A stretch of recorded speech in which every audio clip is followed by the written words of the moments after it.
Hey guys, it's Lauren. Welcome to my video, or welcome back to my video. Today is all about baby sleep, which is a huge topic on my Instagram, on DMs, pretty much because I got my baby to sleep through the night at 7 weeks old. Let me just say first, before I got her to sleep through the night, it was clear by her doctor she was gaining weight. She was healthy. Obviously, prior to watching this video, if you're looking to get your babe to sleep through the night, make sure you chat with your doctor or pediatrician first to make sure that your baby's ready to sleep through the night. But with that being said, I'm really excited to chat to you guys about what I did. And I also did a little Q&A on Instagram, so you guys sent me over questions that you had. So I'm going to do a little Q&A as well at the end. But yeah, it's all about baby sleep, so let's go take a seat.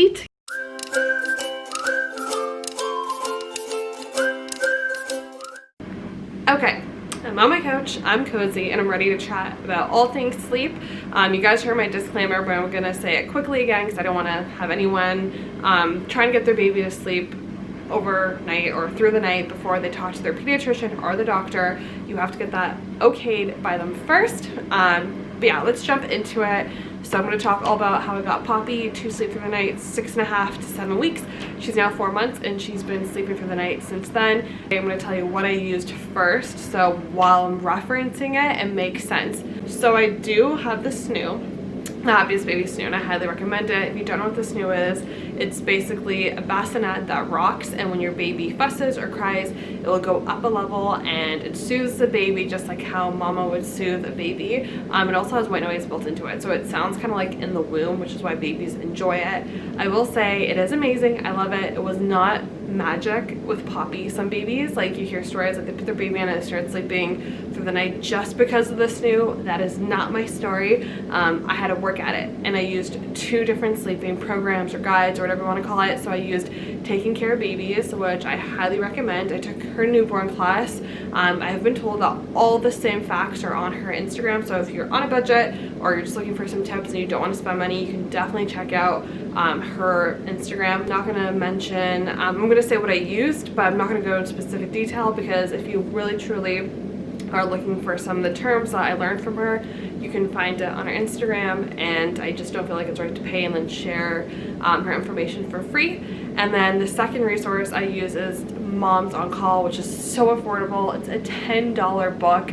I have the ebook on Kindle, and that's where I got all my information for scheduling, sleep tips, nap tips. They have just basic baby information, like vaccine information, if your baby falls, like just so much. So I would highly recommend it anyways. It's a good buy-in for $10. It's pretty budget friendly in my opinion. But yeah, that's just throwing out there first and foremost what I use, so once I'm referencing stuff, you can understand what I'm referencing. So after I got the clearance from my doctor, I decided to wait until she was about 6-ish weeks, because I just feel, and this is my opinion, before 6 weeks, you're still really just following their cues. They're still so small and they have so many needs, and you should never ignore your baby's needs at night. If they're crying for a reason. So sleep training for me was about it being gentle and not to try to force her to sleep, because I was dead tired, but I wanted to make sure I was still meeting her needs and still training her that she can sleep through the night slowly. But yeah, let's just jump right into how long she slept at 6.5 weeks and what I did. So at 6.5 weeks, that was October 20th. I'm on this new app, which is really great. She was sleeping, so I put her down at 9:20. She slept till 2:18 a.m. and she got up, and I must have fed her, changed her diaper, and put her down at 2:59 a.m. So that was her longest stretch of 4 hours and 30 minutes. You can't expect a 6-week baby to sleep like 8 hours, and if yours does, that's amazing.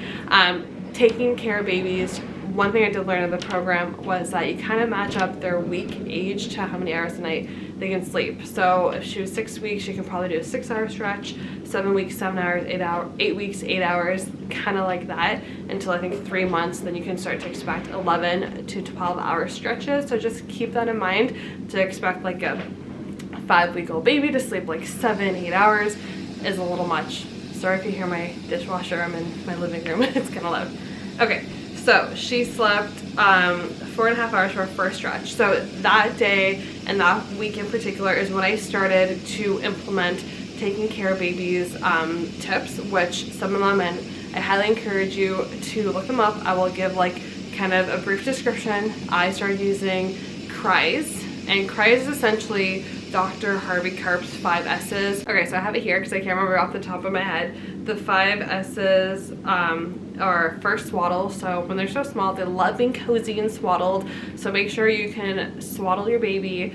I was horrible at swaddling, so I had the Velcro swaddles, which I highly recommend. So if you are horrible at swaddling like me, Velcro swaddles are fast and just as effective. So the first S is swaddle.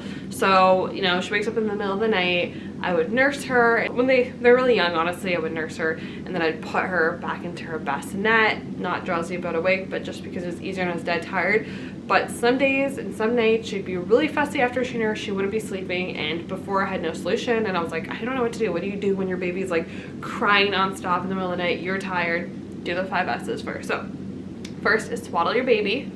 The second is side or stomach position. And I'm gonna put a link to this article, which is from Happiest Baby, because I'm just kind of going through it fast. But when you put your baby on the side position, so this is their head, if this makes sense, and they're facing towards the camera and you're supporting their body, it just triggers their calm reflex. Or I can put them on their stomach, which is self-explanatory. So you just hold them supporting their head, of course, especially when they're so young. It just triggers their calming reflex, so it's a nice way, easy way to calm your baby. Then after, shush. So usually even when you have your baby on the side, they're like crying, so you don't want to be like shh, shh, which sounds crazy if you're not a parent, but then like around here it's so normal to hear shushing.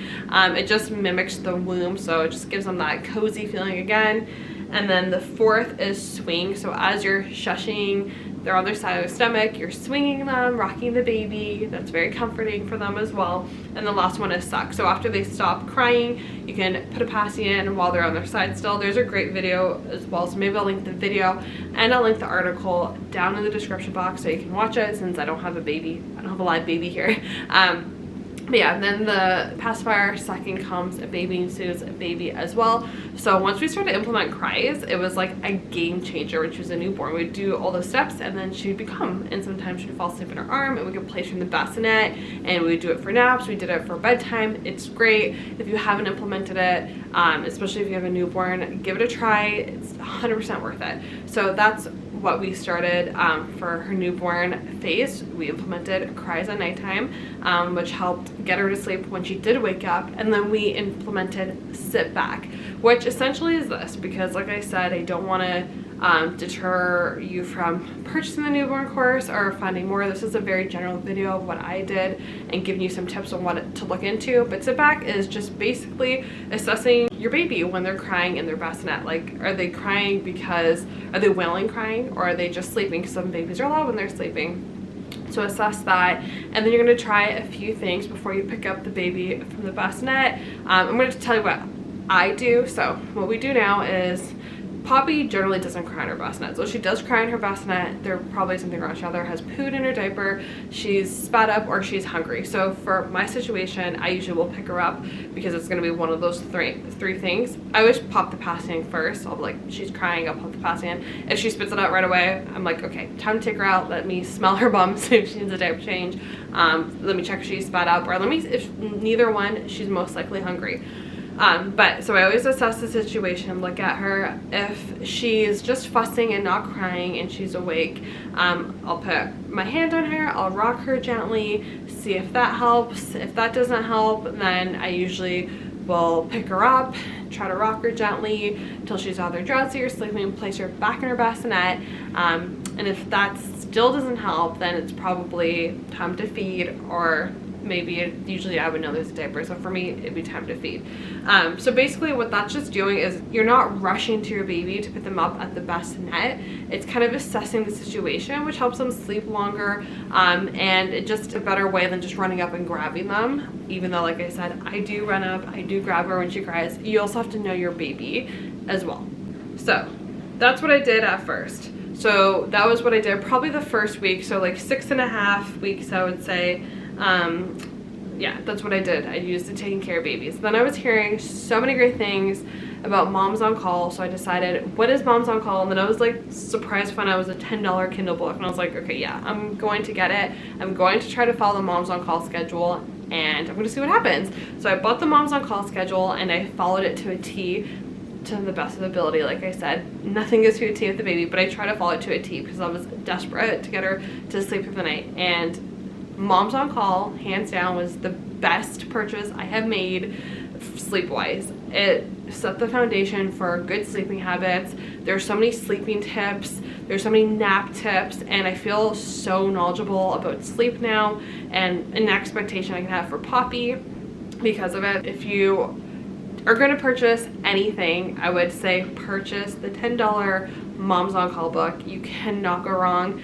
She has something called Crazy Day Tips, and even if the rest of the schedule you cannot follow, it's a complete disaster. If you follow the Crazy Day Tips, it'll salvage your night's sleep essentially, right? So it's just feeding your baby at a certain time or doing certain things. A huge game changer was implementing the bedtime routine. So prior to by Moms on Call, we didn't really have a bedtime routine. We did jammies, feed, bedtime. But a bedtime routine triggers the baby's brain to let them know, okay, sleep is coming, you can start to relax, and your baby starts to recognize your routine. It's nice for both of you, to be honest. It gets me relaxed as well.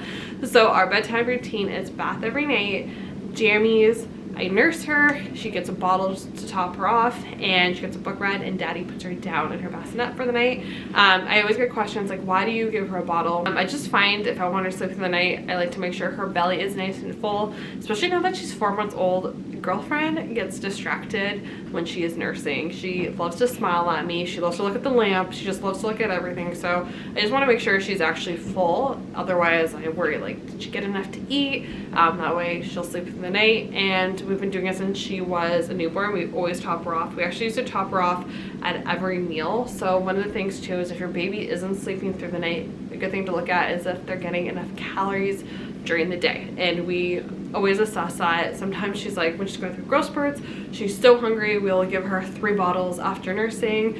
And when she's like not going through a growth spurt, we'll usually give her 1 to 2 extra bottles after nursing. I nurse her for every feed, and then we'll just top her off. Like, her nighttime bottle is between 90 and 100 milliliters after nursing, and then like a 3 o'clock bottle after nursing is anywhere between 48 to 60 milliliters. Just a little fun FYI. Okay, so after we started implementing the bedtime routine is where we really started seeing her sleep through the night. She actually just hit a milestone, and she's sleeping over 11 hours a night, and all I've been doing honestly is following my Moms on Call schedule, following my taking care of baby tips, sit back, not as much of the 5S's anymore, that's more of a newborn thing, and just really just being consistent. Honestly, like, consistency is key when you're sleep training your baby. It doesn't happen overnight. You're not gonna buy Moms on Call, buy this new, even buy the newborn course and say, okay, I got all the tools, I'm gonna implement them all, and tonight my baby's gonna sleep the night. Does not work that way. I think that's a huge misconception. I have some DMs where people are like, well, I did this and I did that, and they're still not. It's been a week. It can take 2 weeks, it can take 3 weeks. Just keep consistent with it, keep at it, and I promise you that you will get your baby to sleep through the night. She sleeps now from 7:30 to 7 a.m. What I just kept doing is following the Moms on Call schedule.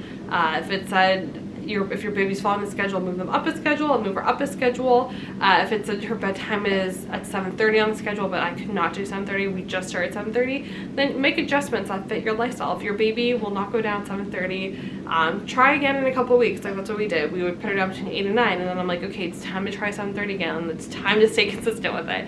And then it worked like really well. So first few days 7:30, she didn't like it, and then 3-4 days after consistently doing 7:30 bedtime, she's totally fine with it, and we've had her sleeping at 7:30 for a little bit now. That's like a little bit of what I did.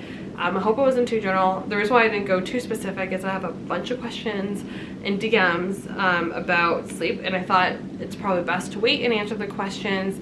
And yeah, and I didn't want the first part to be too long, so let's just jump right in to the questions that I got about sleep training. You need to do what you have to do to get some sleep at nighttime. From my experience and from what I read, though, you don't want to make it a habit. So if it's something you have to do because your baby is just screaming and fussing, I think that's fine. But you want to eventually try to get like a routine so your baby knows it's time to sleep. Whether that baby's 3 months old, so most likely you're not swaddling, but maybe you are. Whether that's swaddling, maybe that's singing a lullaby to them. I just feel like trying to get into a little bit of a routine so your baby knows sleep is coming is definitely the way to go. But mama, don't feel guilty if that's what you need to do for now so you can get your baby down. I think it's totally okay, and I might have some controversy, but based on what I've read in my research, it's exactly what I've been saying. It's not a habit that you want to continue, but sometimes you got to do what you got to do to get some sleep. Did I deal with people shaming me for sleep training? Yes. I did have people who were like, you don't need to sleep train at 7 weeks, it's too young, you should wait, till after the sleep regression, I don't understand why you're sleep training. And my thoughts towards it is, you don't have to sleep train. You shouldn't feel pressure to sleep train. You absolutely don't have to, but mama, if you want to, go ahead and do it. Do it which way you feel comfortable. Like I said, I didn't feel comfortable with crying out. I don't do it that way. Some people do it that way and they feel comfortable with it, as long as you're meeting your baby's needs and not ignoring them. I know, like for Moms on Call, they have a certain amount of minutes you can let your baby cry before interfering. Make sure, I would say, to follow that. You don't want to just like be ignoring your baby for like 10 minutes and your baby is hungry or needs a diaper change. But sleep training, I don't think needs to be about crying out. You can kind of modify it. It doesn't even have to be, like I said, Moms on Call, I modify it. We don't do any crying out. Modify it to what you feel comfortable with. Don't worry what others think. You have to do what's best for you. For me, sleep training was important because I had to get back to work, and so it was something I knew I had to do. And I have to say, Poppy is so happy and definitely healthy, even though she's been sleeping through the night since 6.5, 7 weeks. And I would do it again, and if we have a second kid, I'm 100% sleep training again. So I would say, go ahead, sleep train. There's definitely people who are going to shave you either way. So do I put her down sleeping or does she fall asleep on her own? Okay, so when she was a newborn, we did drowsy but awake all the time. And then they get to this age where drowsy but awake just is really hard. So then we got into this really bad routine of rocking her to sleep, and we just started to break that routine recently. Yeah, so we typically do this. So when we started to try to put her down drowsy but awake, we tried. And we put her in her crib or her bassinet, give her 10 to 15 minutes if she's not like crazy screaming to try to settle. And sometimes settling her is like us singing her lullaby, rocking her. If she cannot settle after 10-15 minutes, we pick her up, we rock her to sleep and put her down. Another tip I read from Taking Care of Baby is like, you don't need to try like kill yourself to do like try a new habit. So if you tried once and your baby's not settling, just do what you usually do and try again at the next nap or the next night. So that's what we've been doing, and it's been working well. So she's been going to sleep drowsy but awake for a few of her naps now, a few of her nighttime sleeps. Nighttime sleep is actually really good. She can go to sleep, she'll wake up in the middle of the night. Like she got her hand out last night and had it in her mouth, and then my husband like put it back in the snoo, and she was awake the entire time, and we didn't do anything. We just put her passing in and she fell back asleep herself. But if you're trying to transition to drowsy but awake, take it step by step. Don't feel discouraged if you do it and your baby's crying and it feels like it's hopeless. Like, one thing is consistency. Just be consistent. And if you try and she's crying, just do what you usually do. Try again. That's what we've been doing, and it's been working really well. So how do you avoid her from getting overtired if you go to sleep at bedtime? So overtiredness, I would watch your wake windows. That took us like a lot of playing around with. At one point, she's doing 3-hour wake windows from her last nap to bedtime, and she kept falling asleep nursing. So I'm like, okay, this is too long. So we changed it to 2, sometimes 2.5 hours, and that works. I'd say play with your last nap, depending how old they are. I know some mamas have dropped it. That's a little controversial too. But play around with the wake window, I would say. That way, if she's overtired or he's overtired, I'm not sure if you have a baby boy or baby girl, probably your wake window is a little bit too long. So play around with them. I heard you can move them in increments by, like, you can do 5 or 10 minutes. So if you're doing 2 hours and you're finding your baby is just like too tired, with a 2-hour wake window, try like an hour and 45 minutes or hour and 15 minutes, but just play around with the wake windows. Someone asked if I know anything about red light helping babies to sleep. I have no idea. I've never heard of that. If anyone knows, leave a comment below. Someone asks, how did you move her sleep time to earlier? I'm struggling very gradually, and I didn't put pressure on it. So I've been trying to move her to 7:30 bedtime probably since the end of November unsuccessfully. And I was like, you know what? 8 to 9 is working. We're going to keep it 8 to 9 p.m. And we kept it to 8 to 9 p.m. until probably last week or the week before. I was like, okay, it's time for a 7:30 bedtime. And I was like to my husband, no matter what, we're going to do 7:30. So if she wakes up half an hour to 45 minutes in, that's fine. We'll see what she needs, put her back down. We did that. She woke up twice because because she was hungry with her growth spurt. I fed her, nursed her, put her back down, and I just stayed consistent, and since then it's been good. So I would say consistency, but if it's really not working out, like it wasn't for us like 2 months ago, just keep their bedtimes the same. I mean, don't feel pressure to change them earlier. I think you have to just take and follow your baby's cues. How do you transition from the snoo to the crib? Well, the snoo does have a weaning mode, which means that's not constant movement. We never ended up using it. We kind of just cold turkey transitioned her nap time to her crib. I would say start with naps, put her or him in their crib for naps first, and then go from there. It might not be easy. Poppy honestly doesn't mind nothing moving, so it was an easier transition than I expected, but I've talked to other moms where it was like such a hard transition. Their baby was crying all the time and screaming. But I would say start with naps first. Maybe start the first nap, because I just found the first nap is easier, and slowly increase how many naps they take in their crib a day. When do you transition to arms up? We're not arms up in the snoo because the movement, like when she's lying there, like it just does weird things. But she's in a Zippity in her crib, and I highly recommend the Zippity. I was recommended it by another mama, and I love it. It's so good. I'll link it below. So basically the Zippity is great because if they roll on their stomach, they still have free range of motion that they can roll back. So you don't have to worry about your baby being stuck like on their stomach and not being able to breathe. They come in like fleece and just like a light cotton, and they're great. It's like a little starfish. It's super cute. So it's also kind of promote early morning wake ups. I was told that some babies just wake early. Poppy wakes usually between 6 and 7, and if I try to push her to 7, I usually have to pop her passy, and like she'll wake up at 6 a.m. babbling, and I'll be like, okay, like let's try to see if we can get to at least 6:30, and then we'll get to 6:30, and sometimes I'll have to pop the passy again, and other times she'll sleep until like 7:19. But some babies are just early risers. I know there's like nap and like day schedules for early rising babies. I believe early rising babies get earlier bedtime, so maybe your baby is just naturally an early riser, and you just need to put his or her bedtime earlier and just kind of accept the fact they're an early riser.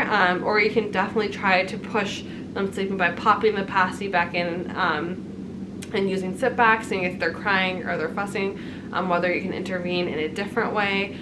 Kara says if you are trying to like bring their wake time, the time they wake in the morning up, to kind of do it slowly, like so you're not going to be like trying to, you know, go from 5 to 6, like you do 5 to like 5:10 or 5:15. Like if, you know, she or he wakes up and you pop their passy in at 5 and they sleep till 5:15 that day, that's when, and then the next day try 5:20 or 5:30. So you can slowly try to increase what time your baby wakes up in the morning by doing that method, or changing their bedtime earlier. It's just really up to you what you want to do and what you want to try. What do you do when she's crying hard and not telling to go to bed? So she, after her routine, her bedtime routine, she like, we call it, me and Kay say it resets her. So if she's been really fussy and like crying before her bath time routine, bath, boob, bottle, and book tends to settle her down. Doesn't mean she hasn't cried at night. When she does start to fuss more than usual at night, which is pretty chill, we do cries. So we put her on the side, we shush her, we rock her. Sometimes it's like really fast, other times it takes longer. The last time she really cried hard though was probably somewhere between like 6 to 8 weeks. Now that she's at 4 months, if she fusses, it's more like a fuss, not like a cry. But I would definitely try doing cries or Harvey Karp's 5S's, same thing, depending on their age. And just doing what you can. Like, the one thing I like about taking care of babies is you can try those methods, but if you know something's gonna work, do what works for you, mama. Like, don't feel bad about having to do something like nursing your baby to sleep in that moment, or doing something that you shouldn't do. I feel like sometimes you have to do what you have to do, like I said in the last question or the last few questions ago. But definitely do what we need to do, but try some tactics like cries or 5S's and see if that works, or maybe something else that works for your baby. But what we do is cries, and nap time is worse than bedtime for her. For if she's gonna cry, she's gonna cry nap time. And we do what my husband likes to call it, machine gun baby. So he has her on the side and he kind of just like rocks her head, supports the head, rocks it, and like does this, and for some reason that settles her down. So do what you gotta do. Does Poppy always take a passy to fall asleep? Yes, she always takes a passy to fall asleep, and she spits it out when she's sleeping. When she was younger, she used to fuss a lot more for her passy.